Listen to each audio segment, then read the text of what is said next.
So, true question, all right? How many of you saw the topic of my talk tonight, on compound interest, and you thought this would probably be a really good time to go and grab a Starbucks, right? Kind of like a snooze fest. And I get that. I don't blame you for that. But what if I could tell you and show you how you could take that $10 that you're about to spend on that coffee or that wonderful cookie, and you could turn that into $25,000, all right? Kind of unbelievable, but that's the power of compound interest. And it's not a hard concept. Even an English major can really understand that. So I hope we don't have any English majors out there, and if we do, no offense to any of you, but what I'm simply trying to say is you don't have to be a mathematician to understand this and how that you can actually put it to work for you. In 2 sentences, I can explain compound interest. Your eyes may glaze over a little bit, but I think as we go through this, you'll get a pretty good grasp of how this concept can actually start to work for you. Compound interest is the interest earned on both the deposits that you put into it, the contributions, the savings that you put into it, plus it's interest on the interest that you've earned since you started investing that money. And in simpler terms, it's interest on interest.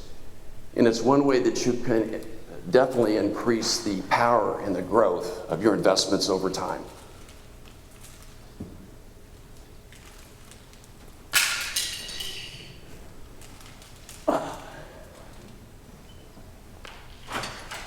That takes the edge off a little bit, doesn't it? So if you can imagine a snowball, it's going down the hill, it's getting more and more snow on it, every turn it's getting bigger and bigger.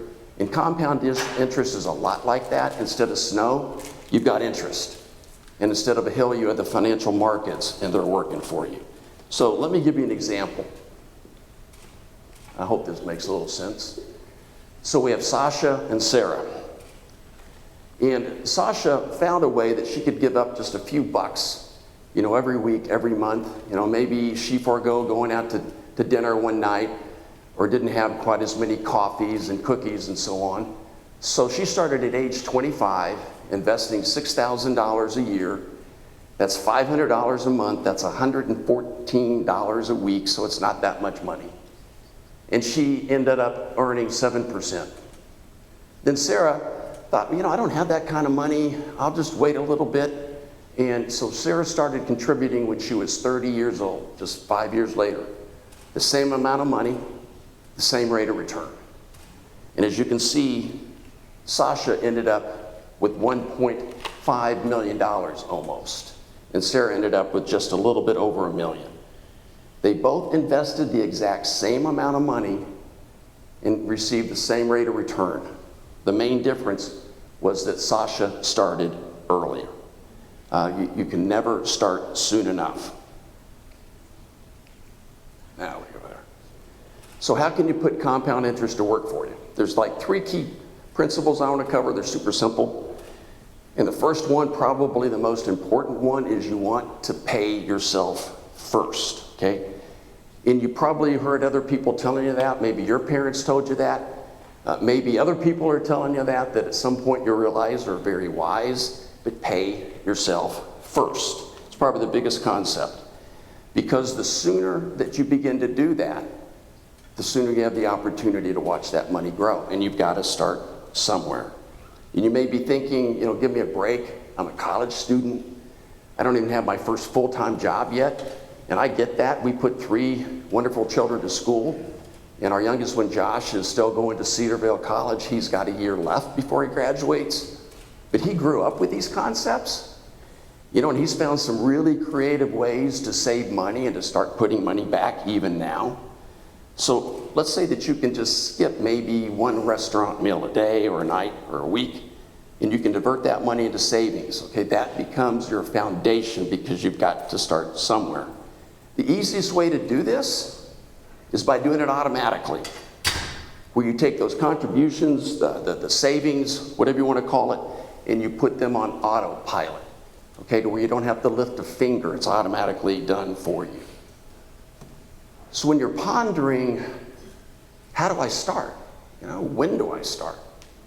You want to start low, okay? It doesn't have to be a big amount, and you want that amount to be painless, okay? You don't want it to be stressful. You don't want it to be hard to do. It should be fun saving money for your retirement in the future.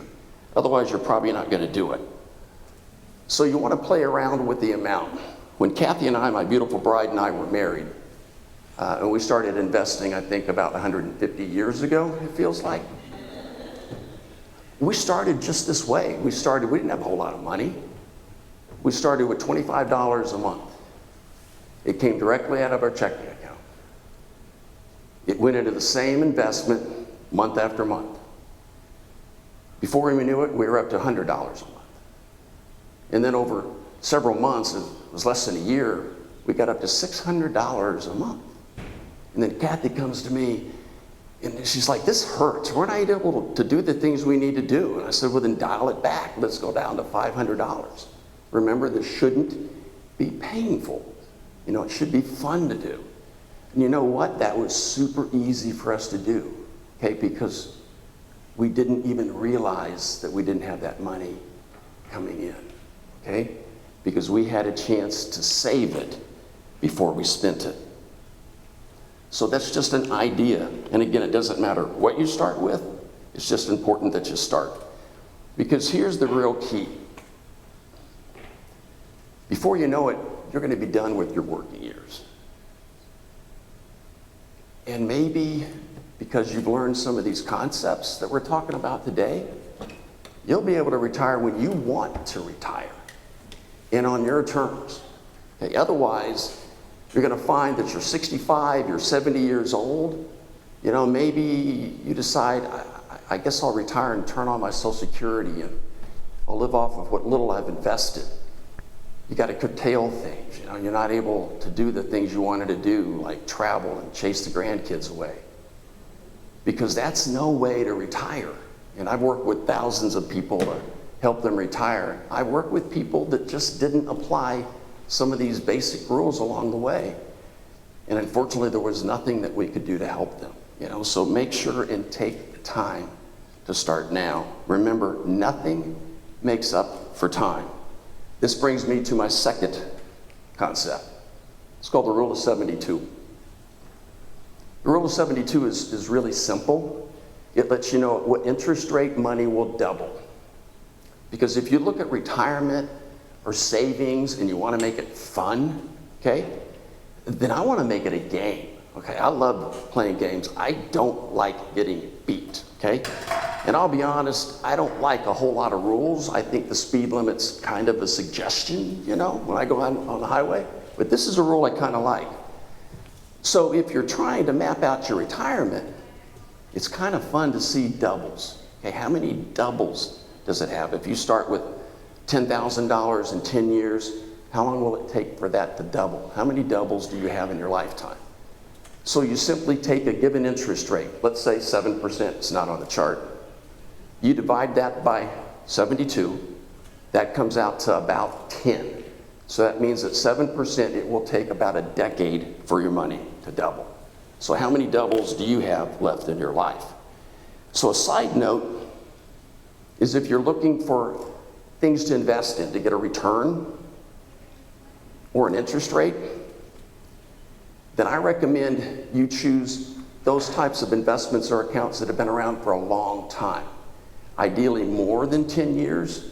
Preferably they were in existence before the stock market crash of 2007. Okay, you want to buy investments or invest investments that are resilient to changes over time. And it may make sense to work with an investment advisor, and it doesn't matter how much you have or how little you have. Okay, they can become maybe a good coach and a good advocate, and maybe they can point you in the right direction, because it's never too early to start. All right, I've been putting this one off all day. Why do today what you can do tomorrow? Okay, procrastination. I don't think I've ever procrastinated. I don't think I've done it probably yet today, maybe yesterday. But you probably already know the answer when it comes to compounding interest. Time always works in your favor. And since you can't go back in time unless you've got that special DeLorean or whatever, then the time to start is now. And even a good advisor, a good coach, they can't help you with procrastination. That's just something you have to take care of yourself. And what we find when people procrastinate, it's usually one or two things. It's fear. Maybe you don't have a good education, you're afraid. And there's no stupid question when it comes to investing. Reach out to somebody if you've got questions and that's keeping you from doing the things you probably ought to do. And the other is greed. So let me give an example of this. We call this the small investor theory. You want to be in the market, because it's starting to go up and everybody's getting excited and your friends are telling you, man, I'm putting money in, I'm making awesome money right now. And before you know it, a couple of months later, they're putting in almost all their money, and they're killing it, Their money's growing and growing and growing, and you're thinking, kind of afraid to do it because I think it's probably going to get close to the top, so I'm afraid to do it right now, but they keep making money, and you put a little bit of money in, then you start making money, you put more money in, you get more and more excited, you put all your money in, it's really great, and then it starts to go down. And you're like, oh my gosh, I hope it didn't go down. Hope it doesn't go down anymore. It's not going to go down anymore. There's no way it's going to go down anymore. And then you get afraid and you bail. And that's the small investor theory. You bought when it was high and you sold when it was low. But it doesn't have to be that way. Okay, don't be afraid. Get the information you need. Don't bury your head in the sand. It just makes it really hard to breathe. And my wife has a beautiful saying, live life with no regrets. And we probably all had regrets over time. Something that was too difficult to do, or maybe it was kind of embarrassing to do, or we just thought that we were too busy. And I can remember when I went out on my own, it was in the early 80s. I teamed up with this marketing genius, the smartest person I've ever seen in marketing, even to this day. So a couple of weeks later, and he brought this box in. It was actually a white box. And so we loaded this address list in. And then he typed this huge letter. It was a great letter. Then I imported that and I wrote a code in BASIC back in the day. And this mail merged those together. Okay, something that is common today, but man, that was rarefied air. We mailed out over 2,500 letters a week. And we were looking at it and we're thinking, maybe we should buy stock in that company. It would be a good thing to do. We talked about it. I said, man, it's just some stupid fruit company. He says, no, they make computers. I said, it's a fruit company. Yeah, look at their logo. It's an apple, right? And I have Apple now, but I really wished I'd put a whole lot of money in it in 1983, okay? So don't live life with regrets. When you're saving for your future, this is one time you can't afford regrets. You might say, well, I can make it up later. I'll go ahead and accumulate money later. It's never too late to start. It's never too late to start, but the sooner, the better. Kind of a similar example. Investor one starts at age 25, a different amount, $5,000 a year, about $400 a month, a little under $100 a week. And they contribute for 10 years. No more investments after that. Investor B starts at age 35 when the other quit. They contribute for 30 years, same rate of return until they're 65. And as you can see, who won? Investor one only invested 10 years, but they started early. Time is on your side. And I've done this, been a financial advisor for decades. And I can't tell you when the market's at its lowest or when it's at its peak. There is no right time. So another topic I want to share, it's called dollar cost averaging. Simply put, that means just like Kathy and I started, you put the same amount of money every week, every paycheck, into the same amount of investments, whether that's stocks, bonds, mutual funds, what have you. Whether the market's up or down, when the market's up, you buy less shares. When the market's down, you have more shares. So you're averaging your purchases out. Most people think that's the best way to accumulate money over time.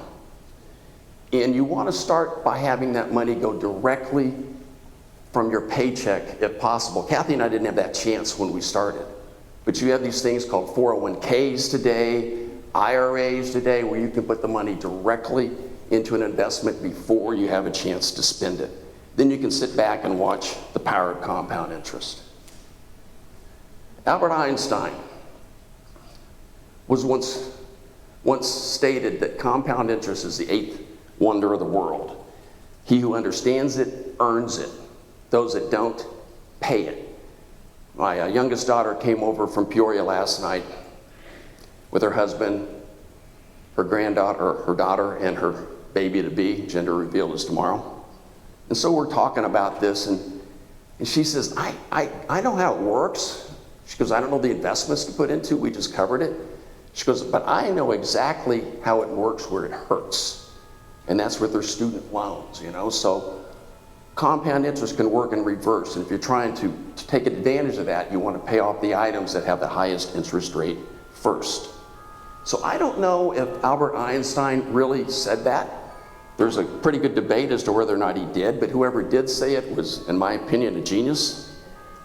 And I might add that taking payroll deduction, paying yourself first, through dollar cost averaging in good times and bad, might be one of the eight wonders of the world. And if you would combine that with compound interest, you're not only going to have a great life and a great retirement, but I sincerely believe you can buy all the Starbucks that you want. Thank you.